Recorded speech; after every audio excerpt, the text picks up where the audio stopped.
Okay, so our next speaker is Hermione le Roux, from School for the Arts in UNISA.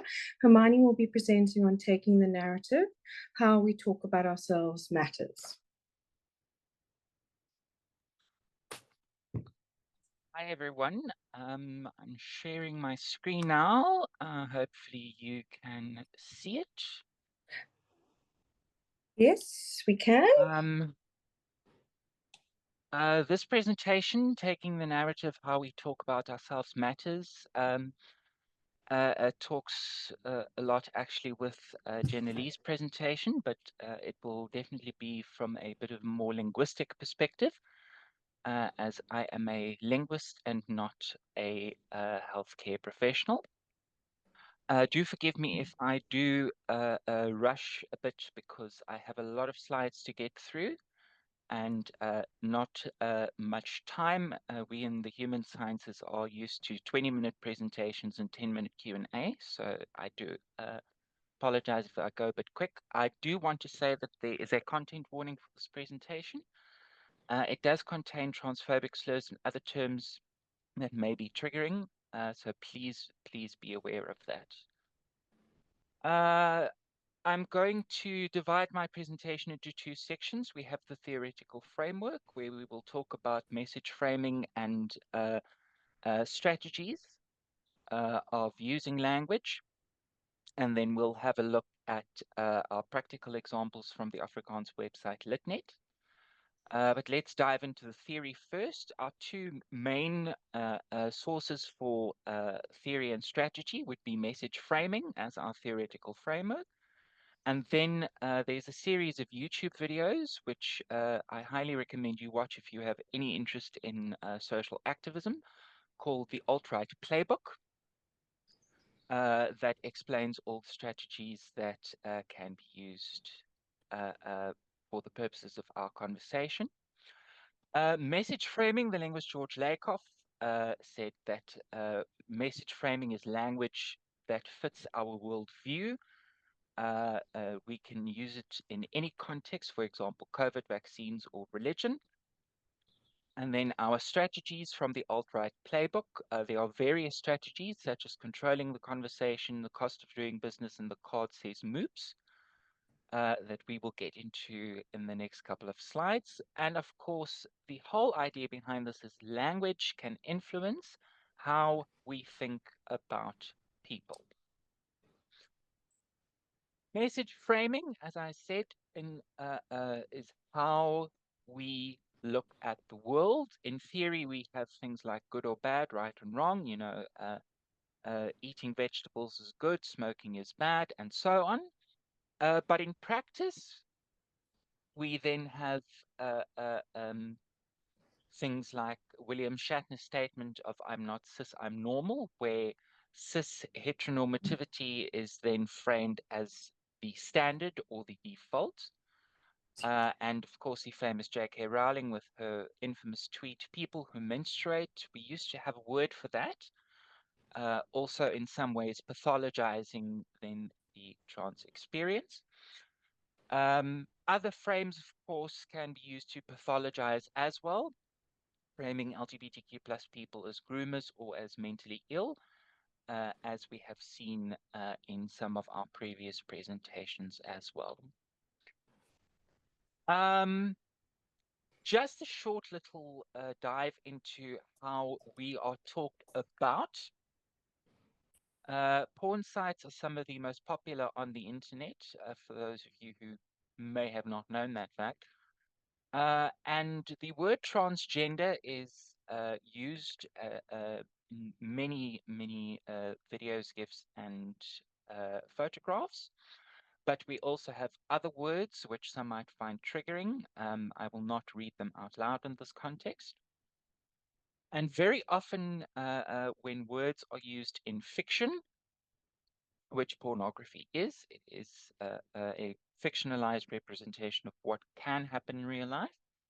Words that are used in fiction can, of course, then spill over into real life.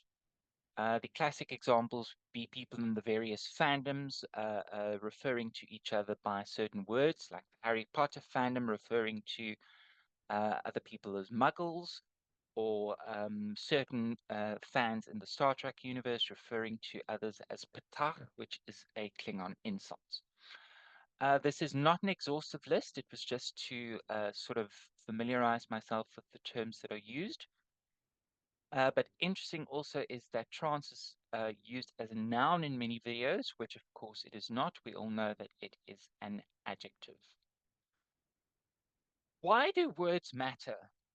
We've got two issues here. We have the issue of framing, which carries ideas, and then those ideas can further ideologies. These ideologies can then be used to dehumanize minorities or to marginalize minorities.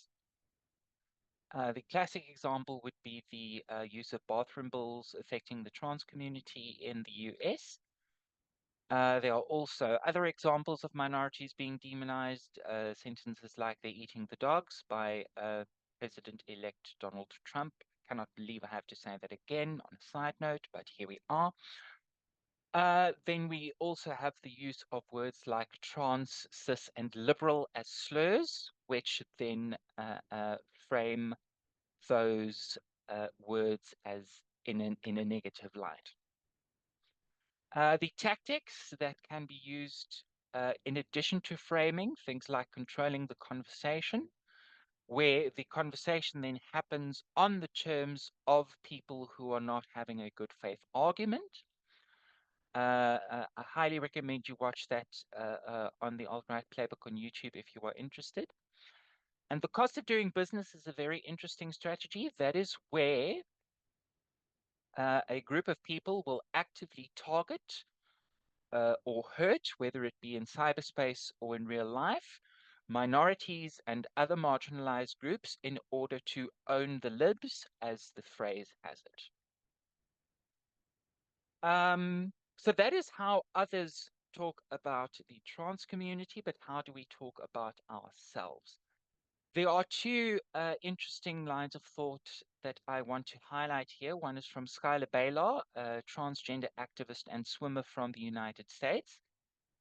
He says that we need to stop talking about born in the wrong body and rather talk about misaligned gender, because born in the wrong body then is a frame that pathologizes the trans experience, where misaligned gender suggests that something is not right, but we can fix it. It doesn't pathologize the experience. It just says, this is not how it's supposed to be. This is a lot better for me if I live my truth. Dr. Lisa Diamond on a TEDx talk also has a similar problem with the born this way argument, and says that we need to stop using that argument because it just is what it is. Much like people who are left-handed or have red hair or whatever the case may be. We then get to the meaty portion of the presentation, the overview of LitNet and their publications. It's possibly the only Afrikaans publication that regularly makes space for trans issues. The writers are mostly cisgender. People like Isak de Vries, Bettina Wijngaard, and Elsbie Brits all have contributed very well to the trans discourses on LitNet. Also, Alma de Vries of PATHSA, who I mention here separately due to the affiliation.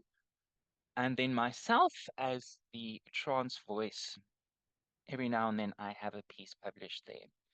Just to give you an idea of the kind of discourses that are being held on LitNet, I've translated some of the titles. Is Discrimination Against Transgender and Intersex Athletes Permissible? Written by Isak de Vries. This is How You Approach the Trans Discourse Sensitively and Sensibly by Alma de Vries. What does chess have to do with trans rights by Bettina Wijngaard? She and I both wrote pieces on FIDE's banning of trans women in competition chess. And then my first piece, Feminism, the Perspective of the Evil Trans Woman. The Facebook comment section, to put it mildly, is a cesspool of conservative and right-wing thought. And there are various themes that then come out in the comment section on Facebook. which again echoes much of Jenna Lee's findings.